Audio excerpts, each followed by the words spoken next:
Hey guys, welcome to the part 2 of the beauty retouching with the Retouching Essentials pack. And in the part 1 we did micro dodge and burn. We removed our blemishes. We did a little bit of frequency separation with the mixer brush tool, and we're going to continue now. So let's just jump straight into this. But if for some reason you do not know anything about the Retouching Essentials pack, I'll put a link in the description below to the pack. It's a pack that is filled with 14 amazing actions that will help you retouch and just make your retouching faster, and I'm pretty sure make your retouching better. So if you haven't copped that, go buy it and support the channel. But yeah, that's what we're using in this one. So in the last video we stopped with our low frequency layer where we just used our mixer brush, and in this video what I'm going to do right now is pick my clone stamp tool.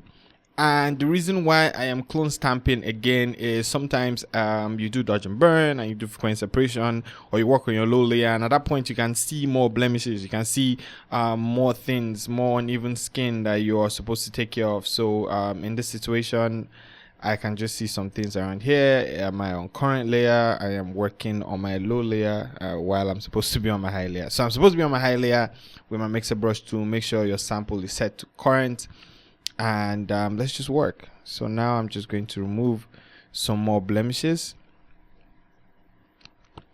and just really even out the skin.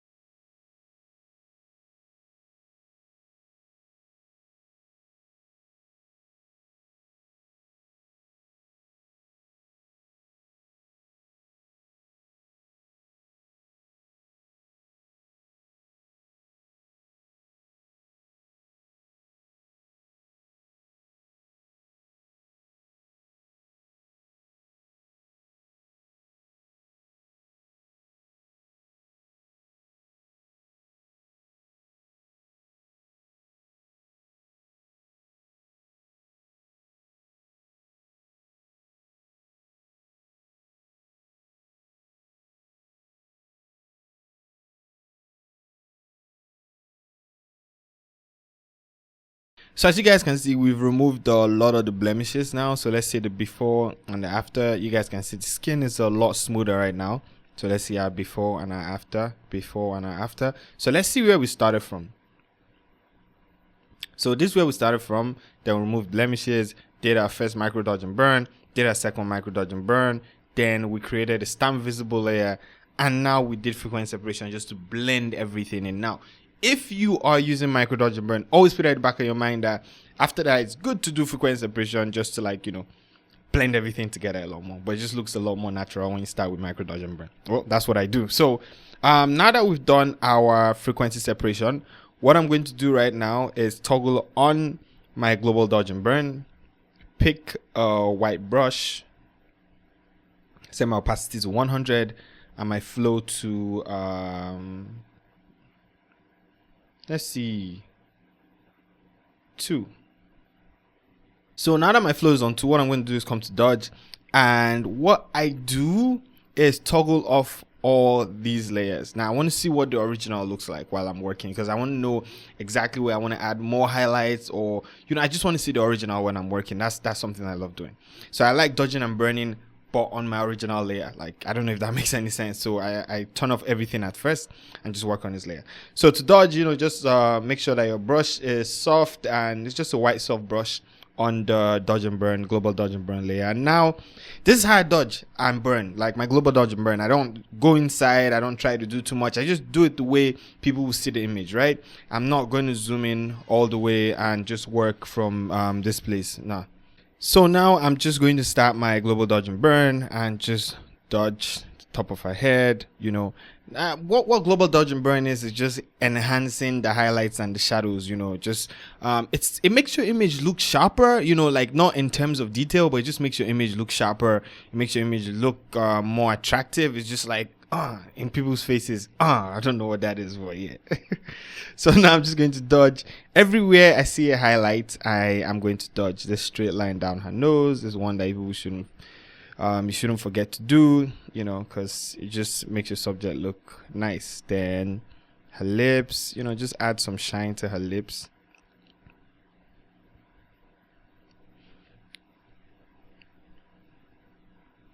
you guys can see, I'm mostly using a big brush here. Just add some highlights here, somewhere at the top of her eye. You know, just want to bring that shine out there. Her eyelids, you want to bring out the shine there too. And just her neck, you know, just work on these places. Her chin, yeah, I think that's what that is. Her chin, yes. So just come down to her body. As you guys can see, I'm not really taking my time with the global dodge and burn. I'm blabbing. I'm not really taking my time with the global dodge and burn. I am just dodging, you know. So what I can do right now at this point is turn on my frequency separation layer, and I love how it looks. It looks really, really nice. So let's see our before and our after. It looks really nice. Look at the highlights are popping. So I'm going to do the same again. Turn off my frequency separation layer, and just burn with my first layer. Now I'm going to reduce my brush and get that contouring, you know, the side of her face, her nose, you know, her eyes, just anywhere that looks dark, I am going to burn.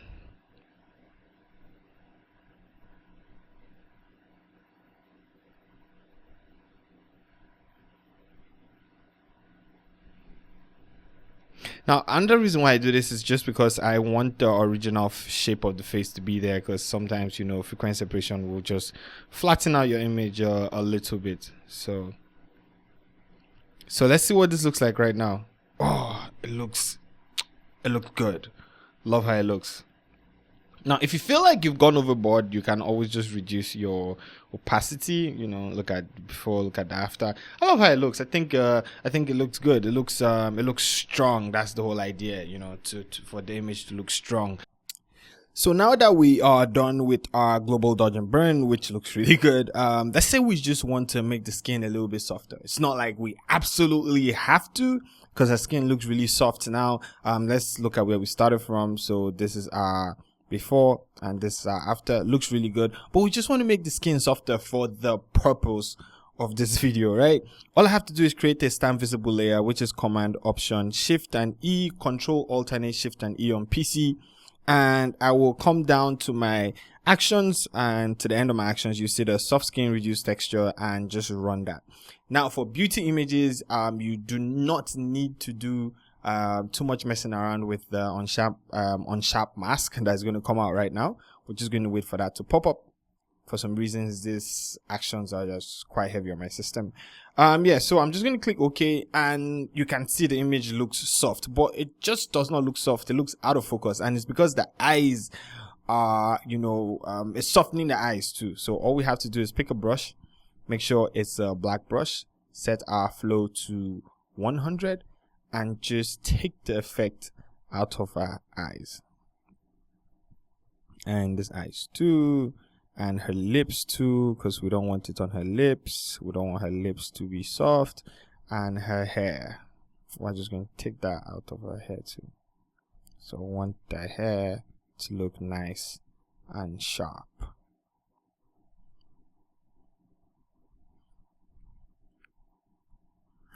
Now I know the effect is it's a bit much, so let's just zoom in so we can see the effect. This is our before and this is after. It's a bit much. It looks a lot softer than I would you know, want it to be. So somewhere around 50 is fine. So let's see our before and our after. You can see it's not just sharp. It does not have that typically your cameras always have this digital sharpness to it, and this does not have that. This will just reduce how sharp it is, you know, and just give your image this nice and really soft look. So now that we're done with this, we're just going to hit our light contrast, and that's just going to add pop to it.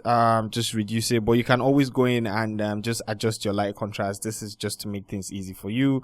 All I have to do in this instance is just drag my blacks in, because I want my image to look contrasty. Yeah, that's the word. I want my image to look really contrasty. So the next thing I want to do is even out her skin tones. Now her skin tones look really good, so let's just zoom in. They look really, really good. So if you look at her face, looks good, it matches her neck, but there's just some places around here that are a little bit off. It's not like they are terribly off, you know. You can see her her mouth somewhere around here. It's not like it's off, like, oh, you know, it just looks bad and you can't put this image out. The image looks really good. You put it on, you're not going to get any complaints. But, you know, just because I'm really meticulous about my work, I want to fix all these places. So what we're going to do is go to our, where's that? Even skin tones, and just click it.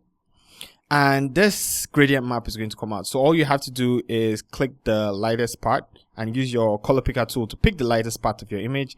For me, there's somewhere around here. So that's nice. Then I'll come and click the midtones. And I'll click the midtones in my image, so maybe somewhere around here. Always pick the colors you want in your image, right? Then we're going to come down to the shadows, and for the shadows I'm just going to pick the darkest parts, so somewhere around here. So I think this looks good, so all I have to do is click OK and click OK, and I'm going to pick a white brush because I want to reveal this and just paint over my subject.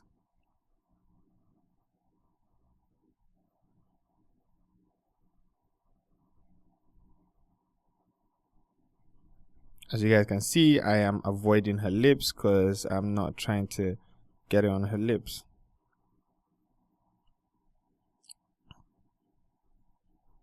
So let's see what our mask is looking like.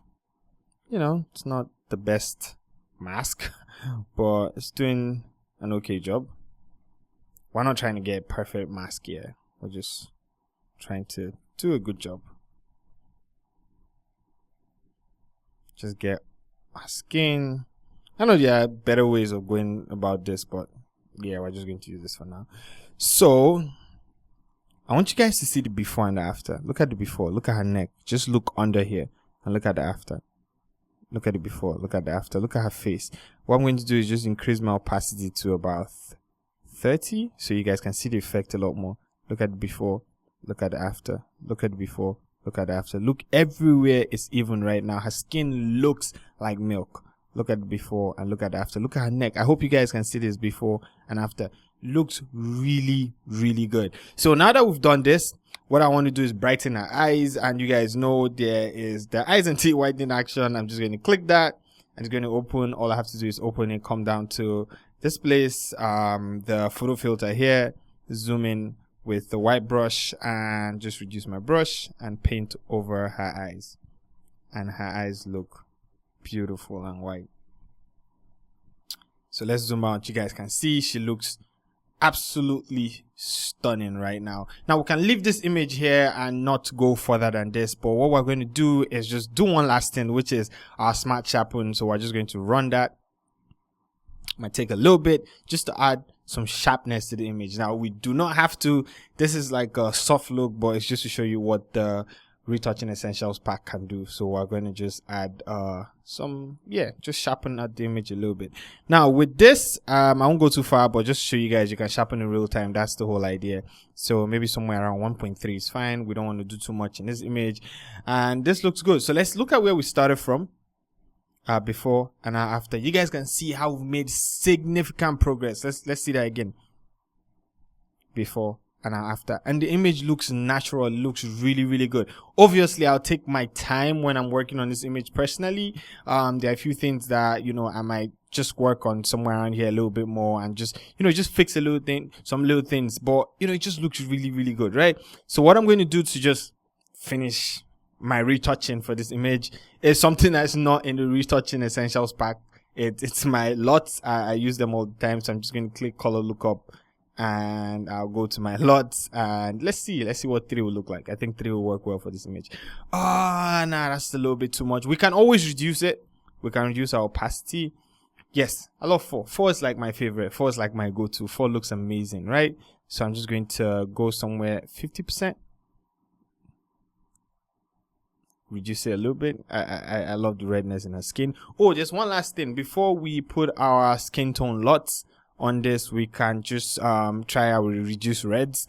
So let's just click our reduce reds and see what happens. You guys can see it has dropped her red skin tones, but we're not using that today. Or we can just rich tones. Woo! Okay, now we're talking. Okay, that looks good. That looks good. And let's just add the color lookup a little bit. Oh, that looks great. That looks amazing. Reduce the rich Oh no, that's the sharpness I'm reducing. Reduce the rich tones. Let's see, somewhere around here. And the color lookup, let's just add a little bit of that. Oh, I love how this looks. This looks stunning. So yeah, that's it. There you go. That's it. That's the image. Let's just see it before and after. Oh, that looks great. It's just bronzed out and it looks absolutely beautiful. Anyways, if you have not purchased the Retouching Essentials pack, definitely go purchase it. It's going to help your retouching a lot. And if you have not purchased my skin tone loss, go purchase that too. Thank you so much for all the support. Thank you for everything. And I hope you guys are learning new things every day and you guys are getting better. I hope you guys are retouching your images and, you know, just putting out some bombast images. I just said on, but yeah, I hope you guys are putting out some bomb images online. You guys should tag me when you put stuff out, and I'll see you guys in the next video. Thank you so much for the support. Peace.